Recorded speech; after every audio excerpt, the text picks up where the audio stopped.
Welcome to the Slop Farm. Enjoy the video. You start by preparing calmly.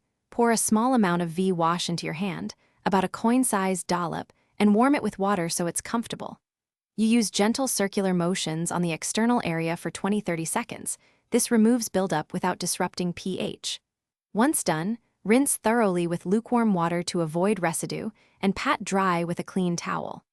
Make sure to follow product directions and stop if you feel stinging or irritation. Now you continue with the deeper technique. Wet the area, lather a small amount again, and concentrate on folds and creases where sweat and discharge collect. You should not insert anything internally. V-wash is for external hygiene only because the internal balance is delicate. Once lathered, massage gently, avoid vigorous scrubbing, then rinse multiple times until water runs clear. If you have recurring odor or unusual discharge, consult a clinician. Finish by gently patting the area dry with a clean towel and wearing breathable cotton underwear to reduce moisture buildup.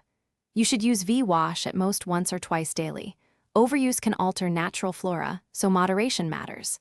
If you notice burning, rash, or persistent discomfort, stop using the product immediately and rinse with plain water. A key troubleshooting tip: if irritation persists beyond 24-48 hours, see a healthcare provider, because what seems minor can signal an... Thanks for watching. Consider subscribing if we helped you today.